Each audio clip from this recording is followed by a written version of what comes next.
While Republican politicians are using their tools, legislation, conservative groups are also getting involved. Our next guest is trying to hold corporate America accountable for its objections. Joining us now is Scott Shepard. He's the Deputy Director of the Free Enterprise Project, which is part of the National Center for Public Policy Research. And Scott, you recently submitted questions to shareholders' meetings to two CEOs, to Bank of America and Coca-Cola, and they gave you some sort of answers. These are both companies that have come out against Georgia's voter reform laws. Tell me what happened. What kind of answers did you get from these companies? Well, at Coke, they sort of dodged our question, which specifically asked if you're objecting to voter ID, how is it that you can demand, in particularly Bank of America's case, demand ID from borrowers and from, in both cases, from visitors and employees and investors who want to vote their shares at shareholder meetings. Coke answered a pre-written, staff-written question about the voter law generally. And while they had said that it was unacceptable and racist before, they backed off and said, well, gosh, we need to all work together to make sure that elections are fair and that everyone believes in them. And I think that's right, but that doesn't involve attacking Georgia's or anybody else's attempts to make voting honest and clean and fair.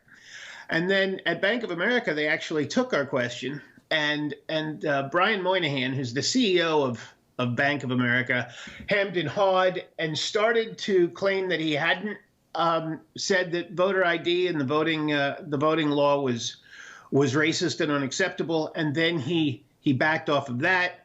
And finally, he said, the right to vote is core to America, and that we want to make sure it's preserved and extended to the fullest extent possible.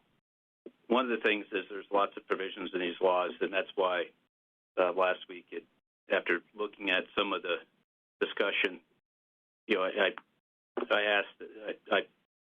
got to the conclusion that maybe we need a bipartisan commission. It might be if it were truly bipartisan and represented everybody, but what we could certainly expect is that there'd be a lot of hard leftists on that commission, and then Mitt Romney or somebody else from the right-wing surrender crowd, and it wouldn't be bipartisan at all. What struck me from his answer is it sounded like it's possible he hadn't read the law himself before objecting to it. Is that your sense from some of the corporations you've been working with? Yeah, that's absolutely true. They've gotten so used, these woke CEOs have gotten so used to just jerking their knees and responding in lockstep with everything that they're told to from the hard far left, that they got ahead of their of whoever reads these things for them.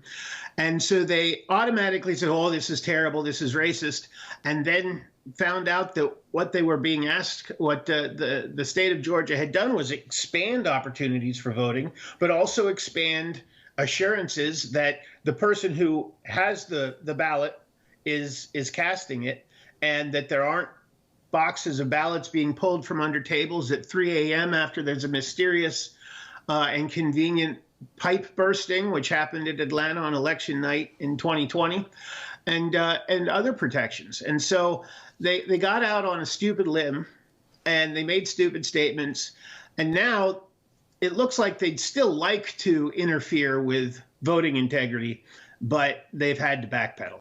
Scott, can you explain to us what exactly your organization is doing? This is the heart of annual shareholder meeting season, and we're going to those meetings. They're all still virtual, but going and posing questions like we asked Coke and the Bank of America earlier in the week. And we also went this past week to Levi Strauss.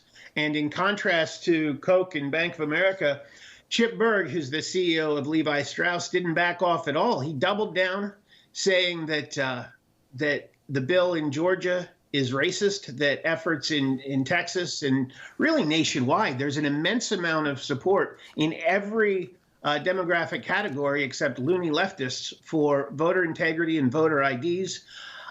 He said that all of these efforts are steps backward, and he explicitly said that they're racist, although he wouldn't explain what exactly he thought was racist, because he said, oh, I don't think voter ID is racist, but he didn't specify which specific provisions he thought were. And I suspect this is also an illustration of the CEO responding without knowing the details. But we have to we at the FEP and all of us from the center and the right and the sensible middle of this country have to keep the heat up to make these CEOs explain very clearly.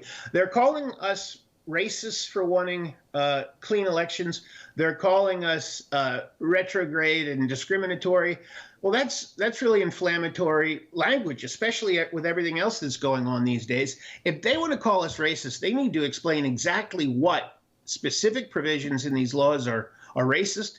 And otherwise, they need to apologize and get back to making blue jeans and making soft drinks and flying us around the country and playing baseball. So it seems like the left has been fairly successful in actively engaging these companies and getting them to sign on to these things. There's 400 companies or something like that now that are trying to push for the Equality Act to be passed in Washington. So do you think is the right or the conservatives just not trying as hard, or the message is not resonating? Are they not organized? What do you think are the dynamics at work here? Well, I think you've hit an important nail right on the head, which is that we on the right, we've got families, we've got jobs. A lot of us have faith lives. We've got things to do. And we think that the left shouting in Zuccotti Park to eat the rich and all of this nonsense, we think it's nonsense. We think they're acting like fools. And so we haven't behaved that way, at least since the Tea Party era about a decade ago, which was notable for the fact that we cleaned up after ourselves and Zuccotti Park looked like a war zone. And then we stopped. But we have to actively get involved again. We have to take up the left's tactics to stop the left's attempt at strategic takeover of the entire civil life of the country. And so we've got to, we would love allies at these shareholder meetings, if you own shares in these companies, to ask questions with us. And when the world opens up, if you go, you can ask the CEOs questions about their ridiculous positions face to face. And if you don't own shares, you can get in touch with customer relations and let these companies and post on their Facebook pages and on their Twitter accounts and let them know exactly what you think about their absurd positions. You can get a lot of mileage out of taking a road trip and protesting in front of the corporate buildings. Go to MLB games with T-shirts that say "One person, one vote" or voter ID, or baseball, get out of politics. There's all sorts of ways to make your feelings known, and corporations really do pay attention. The louder we are and the more clear we make it that we're just not going to accept this, the more likely corporations are to get themselves back into the business of being in business and not in trying to destroy the American Republic. So let me ask you this. Why do you think so many businesses are so eager to align with the Democrats when a lot of the policies are probably not going to be good for them? They're going to, increase corporate taxes to pay for the big spending bills. Why do you think that is? Well, in the case of big tech, I think it's because a lot of highly educated but little experienced kids got very rich and very fast and don't know anything about how the world works and are themselves woke. But in a lot of other cases, it's exactly because the right doesn't campaign, doesn't engage, isn't active the way the left is. I think a lot of CEOs and people who are now CEOs got really scared during the Occupy Wall Street era and started to surrender to the hard left to try to make sure that they were eaten last.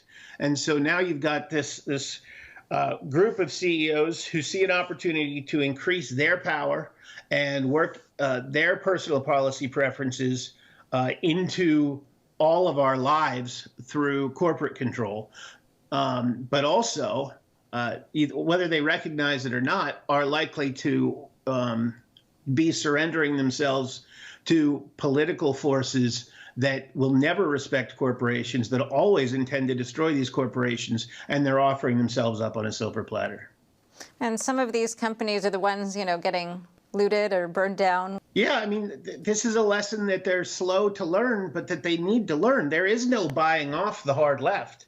Nike gives all of this money to Black Lives Matters and to the very organizations that are burning down their stores, and Starbucks is the same, and it's a long list of companies, and they still get their stores burnt down.